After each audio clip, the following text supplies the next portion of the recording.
I've drunk my glass of wine. We're having this discussion with these two men. And there's also another lady who came into the conversation. But I don't remember leaving the establishment. I remember finding myself in a car park.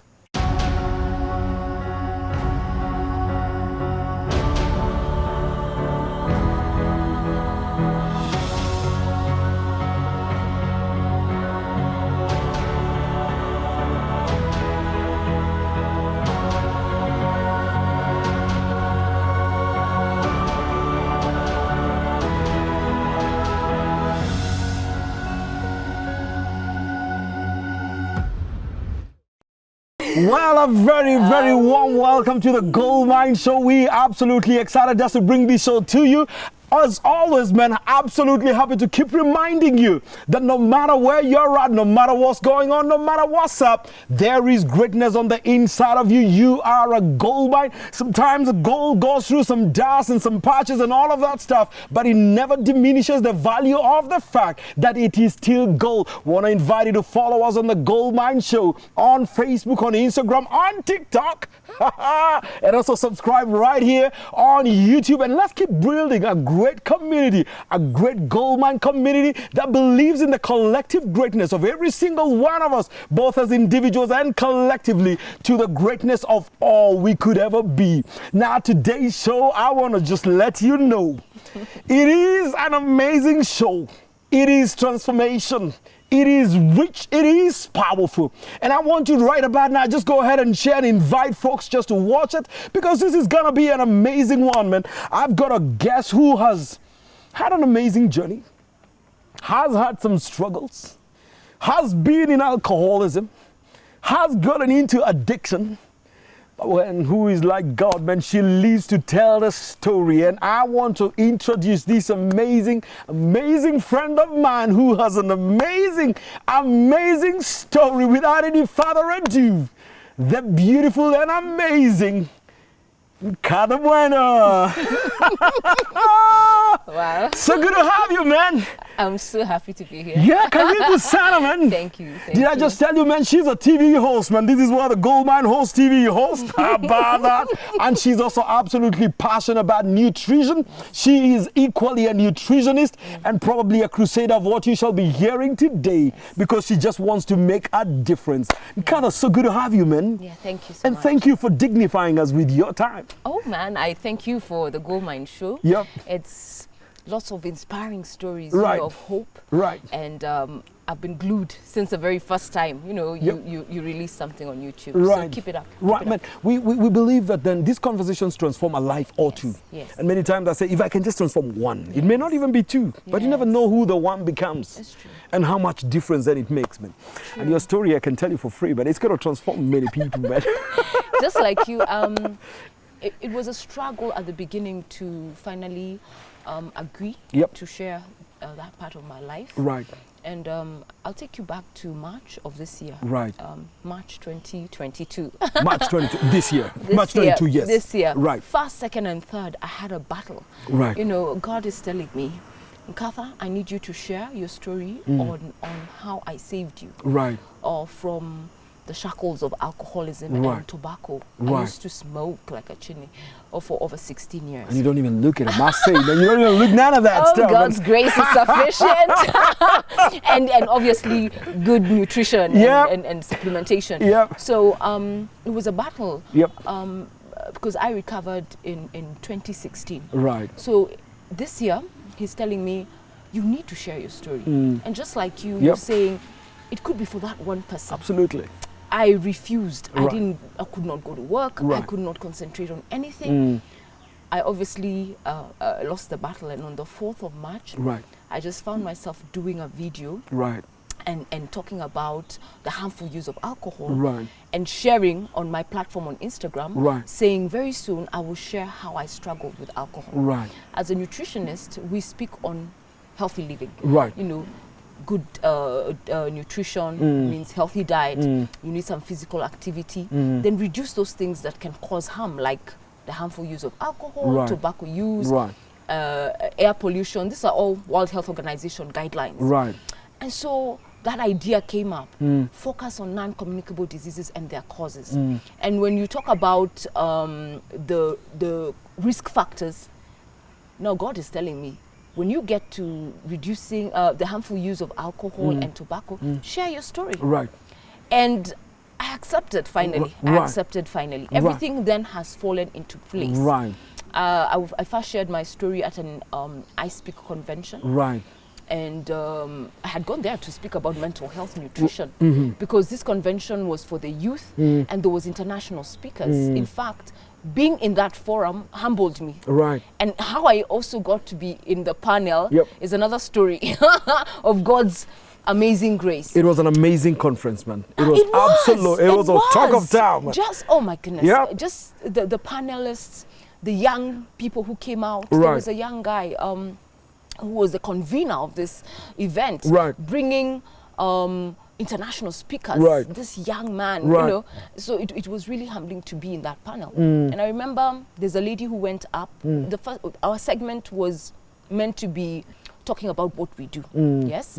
And we were 3 ladies. So the first lady went up. She's a celebrated journalist, has won CNN awards. She did an amazing session on branding. I remember the convener going back to stage and saying, oh my goodness, she's done a great job. But now the ones who are coming on stage, can you tell us, youth, have you ever gone through character development? Have you ever made mistakes? And that time I'm sitting and the Holy Spirit is saying, Nkatha, this is your time. You have to tell them. Because you all look like you have it together, and we wonder whether you go through the same struggles we go through. And the youth are going through a lot, and especially in this day and time because of technology and the internet. And so when I was up on when I went up on the stage, I introduced myself and talked a little about nutrition, then gave my story. Of which I'm so happy to share here today. Because it all began many years back. I grew up in a well-to-do home. I love my parents. You know, they're here and they've been very supportive, caring.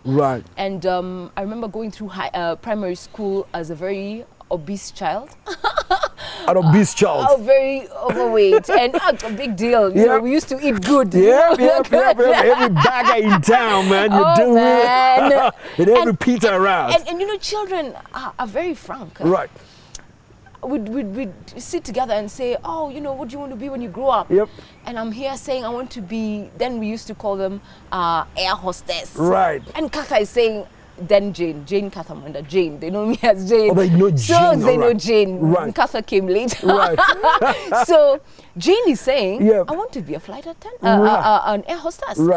And these laughs. They're like, hey, how? That plane will come down because of your weight. You're too fat. Begins, man. They're saying it is as it is. Yes. And funny enough, I didn't feel anything. It didn't bother you? It didn't bother me. So I kept saying, I need to be in the sky. Right. I need to be in the sky. So fast forward into high school, obviously with puberty, you know, you lose the weight in one way or another. But I remember finishing my Form 4, and my parents asked, you know, what do you want to do? And I said, I want to be a pilot. And I had really so being prepared. in the air is still, it's not gone nowhere, man. How can you say I'll fall that? I have to. And in fact, maybe that was a motivating factor. How can you say I'm not worthy? Then if I can't be the steward, then let me fly that plane. I've got to do something in the air. So I remember doing my research, got prospectuses for different flying schools, and I came and told my dad, look, I want to go to this school. And my dad is, you know, chill, and he's telling me, don't worry, on Monday I'll take you. I'll take you somewhere. And I'm telling him, Dad, I want to go to this one. Monday arrives. So was that a local flying school? Yeah, flying school at Wilson. It's one of the most, it's one of those schools that has been here one of the longest times, and it's the most popular.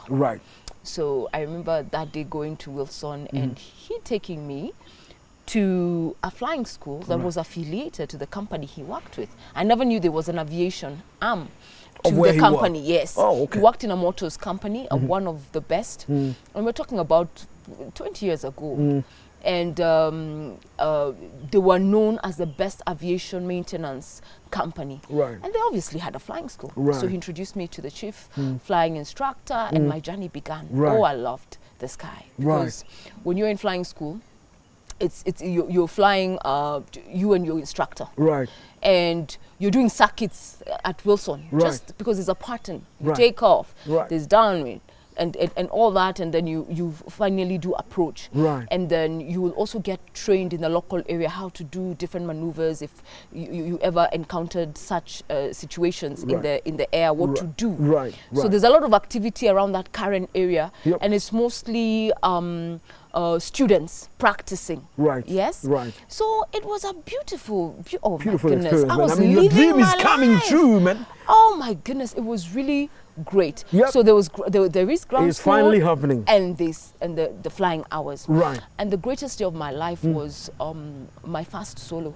And a first solo just means your instructor has been with you and he finds you capable of taking this machine, and you take off alone, all by yourself, and then come back, land it. That's a big deal. I remember my instructor, his name was Tassos, Captain Tassos, and this man is Italian, and his tongue was, he would really, if you got something wrong, he would hit that dashboard and he would do maneuvers, you know. Right. So he's the one who gave me my first solo. And I remember we had done a few circuits, and when we landed, he says, "Okay, I think you're ready. Just bring this unmentionables back in one piece." Right. Not me, not the soul, but this machine. Right, in one piece. Oh man, just taxing. It must just be beautiful, just getting to that point where you can be told, man, you can do your solo now, man. I mean, that's a significant milestone, man. And what was exciting about my flying, I didn't use your usual Cessnas. Right. The high wings. Mine was a Piper Cherokee, very stable aircraft, you know, and oh Lord. Yeah. So I took off, screaming and excited and all. Did my circuit. All by yourself. Oh, I'm alone. Oh my goodness. Oh my goodness. So must have been quite a moment. That was the most exciting day of my life. Right. Now, what was happening behind the scenes was I was really sheltered as a child, and which is a good thing, you know, because you've been told what is right, what is wrong, don't do this, don't do that. So I was relatively naive, shy, even as I went into flying school. Now, what I encountered at flying school was the men were more than the women, for starters. Yep. The people you find in flying school are students, for instance, students like myself. I was pursuing a private pilot's license, and I'm young, you know, 18. And there are those ones who have already gotten their commercial license or their airline transport pilot's licenses, and they've come, and maybe they studied abroad, and they've come back to convert. So there's different ages. It's a diverse age group. And so there's those ones. One thing that I picked up in flying school was hanging out with the boys, and big boys perhaps. And that's how I started drinking. That's how I started smoking. I remember you'd either do your ground school, if you're flying that day, because there's a schedule on what time to fly. In the evening, there's a joint somewhere near there, and it's still here. It's been there since the 70s. It's called Dumbusters. You know, who doesn't know Dumbusters at Boston? You know, amongst others. But that's a habit I picked up.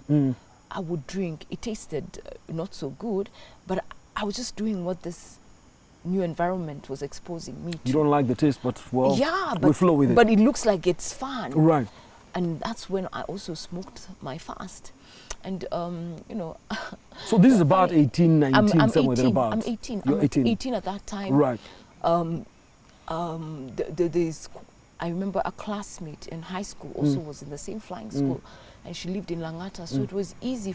And I think her mother worked at the national airliner. And I remember there was more booze in that home. Right. You know, so after flying school, it was easy to go to Langata because it's just near. Just hang out of their place. And we would drink. Right.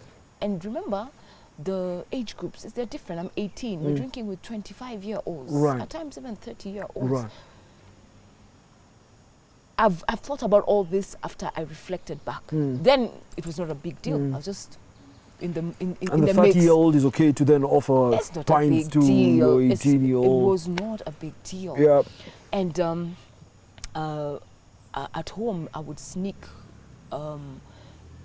into the backyard to go smoke in the in the shamba at the back. Little me not knowing alcohol, cigarettes stinks. So I finished. So you're going all the way, and then I come back.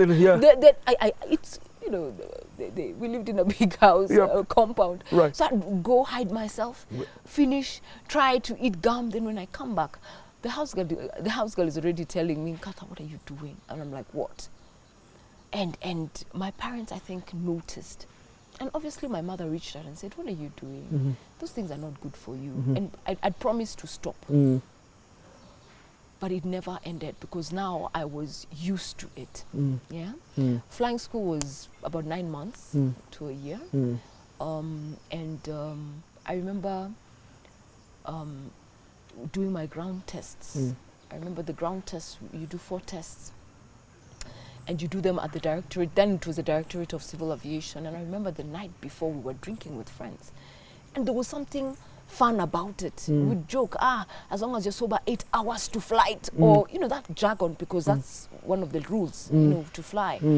And I remember being driven to do my tests, having a hangover. I look back and I'm wondering, oh my goodness, what must have my dad thought about that? Because alcohol is something that leaves a stench. You can't hide that you were not drinking last night. Whatever drink you're drinking. Right. I passed my ground tests. I did my general flight test, which just means an external flight instructor takes you around the motions. And I got my PPL. So here I am. How many hours later? I think I had done about 70, if not 69 hours later. I got my private pilot's license, and it just required me to move to the next step, which is to get a commercial license, because my ultimate goal was to join Captain Irene Mutungi, who was at that time one of the few pilots in the Kenyan space. I think even then you would have counted the others who were in other companies. And that was what I desired, to work for the national carrier. And during that time, I think my dad had resigned from his job. I had a brother who was abroad. And I remember asking, hey, I have schools in Texas or in South Africa. I want to go pursue my commercial license. And my parents tell me, why don't you go to University of Nairobi, just get a course to do as we sort ourselves out. Don't worry, just do a short course or something. They refer me to a professor at the university. I go, and I didn't even have to have long conversations. They just asked, not even that, they just looked at my results slip and they say, man, this girl must have been called by the Joint Admissions Board, which is for public universities. And yes, my letter had been in their office because there was no forwarding address. So I'd been called to Kenyatta University to pursue a degree in foods, nutrition and dietetics. That was the worst day of my life. Why? What is this thing that is coming to interfere with my dreams and ambitions, you know? Which are already in motion anyway. I tell you. And then number 2, public, university, me.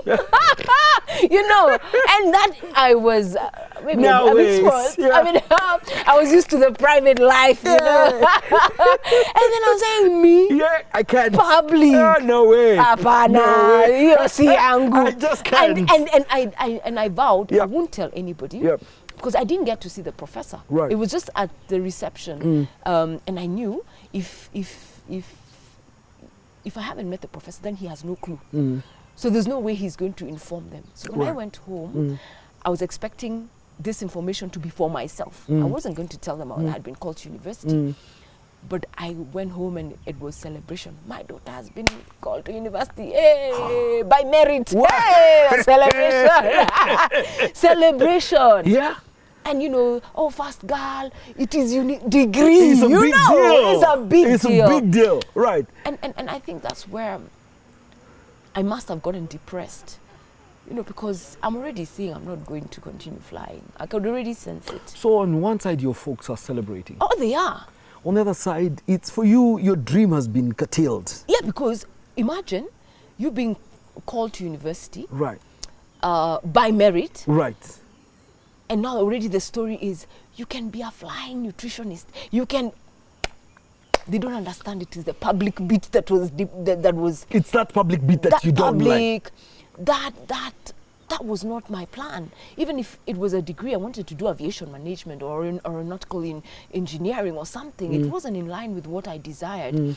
So had it been in a private school, was that going to be okay? Was that going to make the pain less? Perhaps. Can I make you laugh? Yes.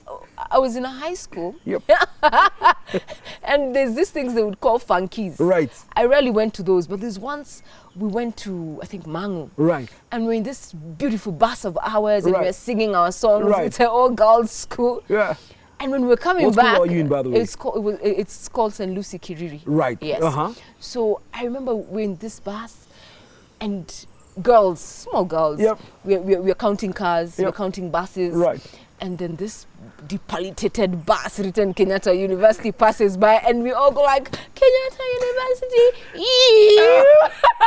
So maybe that, I'm just thinking, maybe that was also another reason, you know, like me to In go that to kind of that. bus? No way. But that's what happened. So for you, the public beat was a real struggle. Maybe public, and also the fact that it was not aviation. Yeah. I understood the joy of being called, that you performed well and By merit. And by merit, and Right. you've been listed amongst the few. Because many don't make it that way. Exactly. Absolutely. And then, Absolutely. And now later on, Yep. I came to understand it was great for them, Right. my parents, Right. because here is a fair fees that was much lower. Absolutely. And because I didn't know the extent of the challenges, you know, it's now later on I was like, oh my goodness, that must have been an answered prayer for them. Right. That their child can still continue with education. Yep. And it is a degree, it's a stepping stone. Right. And you see, the irony is, it is that degree, I graduated with a Bachelor of Science in Foods, Nutrition and Dietetics. And I ended up getting into the health and wellness field, worked with international companies, and traveled abroad severally because of this degree. Right. So it was good that even if it didn't make me happy, I still pursued it. Right. And it has been my career over those years, and has been has impacted positively in people's lives. Right. You know, when you look back. Right. Yes. When I went to... And that's how you end up being a nutritionist as well. Exactly. A qualified, trained, professional nutritionist. You know, right. But now, Yep. it's what happened at university. Remember, I'm drinking. Yep. I've been drinking. I'm depressed because life is not going the way I expected it. And you can imagine now a 19-year-old who's been getting letters from all over the world, prospectuses from different universities or different flying schools. And I'm thinking, oh my goodness, it wouldn't be that. Right. I'm not too far from a commercial license. Okay. And this is now nutrition again. What is that? So I, that was tough. So when I went to campus, I looked for the nearest pub, you know. So when I was studying, I never miss a class, but my pastime was at the student center. This is KU now? Yes. In fact, KU is known, it's notorious. You know, there's a student center and there's a place called KM, I don't know. There's a lot of stories of people who, when they got into alcohol, ended up to the slum that is KM out there. Yes. I didn't get to that point, but anytime I was free, I was drinking. But I would not miss class. But I was so the not drinking started happy. becoming a bit more intense now. Oh yeah. It's becoming more intense. Whereby I would also be concerned, Right. saying, oh my goodness, I'm drinking too much. Right. How do I stop this? And by the time you start telling yourself, I'm actually drinking too much, then most likely you're actually drinking a bit too much. Obvious. Yep. And then there's an incident that happened. I remember one time going to the student center. My 19, must have been now 20. Was it in my second year? Must have been first year, third sem, second sem or something like that. I remember going out for drinks to the student center with some friends. Yeah. I remember I was dressed in short shorts and a vest. Ish, living the life, you know. Oh my goodness! And I had them locks on my head, you know, which is another topic of discussion, you know, because of perception then. Right.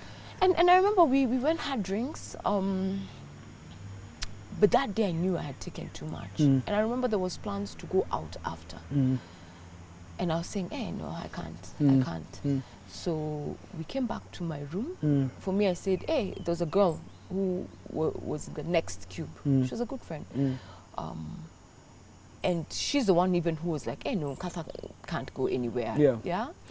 We were with also some gentlemen, men. And I'm the only one who was to remain in my room. So I black out. Must have been 10, 11 p.m. At 3 a.m. in the morning, I feel movement, you know, and I wake up, and there's a guy in my room, and he's one of the guys we were out there drinking with. This guy was not in my faculty or anything, but he was known by my friend, and we shared a common unit. In campus, there's common units you do, like HIV, AIDS, or communication skills or something. So I must have shared a common unit with him. And now here he is, and I'm asking, what are you doing here? You shouldn't be here. It's 3 in the morning. It's 3 in the morning. What are you doing? And it becomes a struggle. He says, you know, we need to hook up, or he wants. And let's just call it an attempted rape, because he pinned me down, and these motions are happening. I'm not 100% sober, and I'm trying to push him away. But you're not even strong enough to do it. I'm just wondering, you're doing this to me. Right. How? But you're a friend. They didn't deny in the first place. I'm thinking, no, you can't. Right. And I tried to push him away. Just long story short, it was just a violation. And then he was quick, after all this, he's quick to say, oh, I'm so sorry, oh, it was not me, oh, don't tell. I remember that's, I think again, worst day of my life. Because what was all this, you know? Does it mean then he was hanging around me to do what? Who takes advantage of someone who is drunk? Yeah? I was so embarrassed. Remember? So after all that, I tell him to get out of my room. It's 3 a.m. in the morning. He's in a girl's hostel. Right. You know? Right. And I'm telling him, get out. And he's saying no, because he was afraid of being caught or whatever it is. Then I tell him, I need to go to the washroom. He says, no, you're not leaving this room. And I must have pleaded with him. Went to the washrooms, I'm crying and all that. When I came back, I found him with a guard outside my cube. And I'm wondering, what is all this? I must have entered and just shut my door. And the way these hostels were, we shared one door, and it was split in two. So 2 people in one room, but there's a partition. One has a little door, and the other one has a little door. So I remember, and I don't think my cube mate was around. And so I just went in there, and I was just crying. My lip was swollen, because I had tried to bite him, you know, to stop him, and he bit me back. You know, the audacity. And I knew I can't stay in campus. I have to go home. I had burned bridges with my parents because of the drinking. So even going home, there was no one I could tell that. So you really fought with this guy? I did. And now here I am, swollen, bruised. So I left my room, went to there was a police place, you know, to report. This is about how many years back? They didn't believe me. And I go home, because they're trying to understand, he was in your room. And then, but you're drunk. So how? This story, even sharing it, I shared it with certain individuals, but even just saying it out publicly is therapeutic for me, because I know there are many people who get into, who are violated in one way or another, and they are made to feel guilty when they report. So you're reporting to the police? I'm reporting to the police. They're almost asking for accounts that don't even... But I did. Right. But when something happens to you, don't shy away even if you're ridiculed right. or people don't believe you. Right. So here I'm at home. I had every opportunity to tell them, but I didn't. I felt like I had disappointed them. This is going to be one of now the many other cases. I slept through the weekend. And on Monday, it was a walk of shame back to campus. Because everyone is whispering. Do you know what happened in room so-and-so? Do you know what happened? Because what had started going wrong? Obvious. Oh, guys got to know. How they got to know must have been maybe his version. But they were saying it. So-and-so was raped in this and this. You know, that was the version that was going round. And I remember another lady in our circle coming to tell me, I don't believe you. I don't believe you. So-and-so cannot do that. Because he looks this innocent guy who can do none of that stuff. And then, you know, at times you wonder, there's some things people do. Do you have to speak? You know, in my mind I'm thinking, maybe even myself I've been a culprit. You hit someone who's already wounded. Was that necessary? No. Oh, your story, I don't believe it. Do you know a month later he did that to somebody else and she came to apologize? This particular girl, oh, you know, he did this and this to so-and-so. I didn't believe you last time, but oh my goodness, that guy is not good. So that's how... So it took a second incident for them now to believe what you're talking about. But now, you see, that shattered me completely. Just the act. My life now became class, a drink. I probably even wouldn't go to the student center. I just maybe drink on my own or go out and things like those. It was traumatizing. I'll be clear here to say that all my life, even the way I was brought up, it was going to be that white wedding. So I knew what purity was, and that was the ultimate goal. Right. And even in flying school, I never violated. I kept pure. Right. Despite the environment that was the environment was what it was, but you managed to stay above. Exactly. Then this happens in campus. Right. I lost it. I hated men. I lost anything to do with men. And so now that dream of, So this guy, I mean, did he eventually get away with it? Yeah. I wonder where he ended up. So he actually fights you, takes away your purity. And it was attempted. Oh, yes. Okay. That's. But nothing happens. No. So he just walks off. So whoever, even when you went to the police, nothing much happens. Nah. And so you figured out if the cops won't assist, it's what it is. We leave. We just move on. But now you can imagine what that did to me. I was beat. I was angry. I drank more. I have no one to speak to. Everyone has labeled me. Then I'm like, big deal. So I drank more. I found myself in incidences where I've drank too much and wasn't able to get back to my hostel. Embarrassing situations. That drink got me. Yeah. And how did I cope? By just forgetting. Today you drink, you probably did something crazy. In the morning when you wake up, you're like, big deal. You move on, you block. So there must have been so many things I blocked, even when I was in campus, when I drank too much. So when there was an opportunity, in that university, there was an opportunity to shorten your years in campus, and there was something called the summer classes. So I took advantage of the trimesters. And I remember being, during summers, there was an exchange program, which, funny enough, I applied, whereby there would be students coming from abroad, from America, and they pair them up. So I remember I was paired up with one of the exchange students. And now even this was worse because they're tourists. They've come for the experience to study in Kenya, but obviously they have to see beautiful Kenya. We have to travel all over to Masai Mara and all these places. My goodness. So all these trips, the highlight was the drink for me. It was not even the sightseeing. It was not anything like that. It was, when will I catch my drink? I remember there was one guy who was part of the team, and he would come to talk to me. And he tells me, Nkatha, you're so beautiful. You're so beautiful, you're so intelligent, but why is it you get carried away with your drink? You need to get to the bottom of what hurts you so bad, because something must have happened to you. Right. But if you don't control your drink, it will mess your life. And I'm thinking, who is he talking to?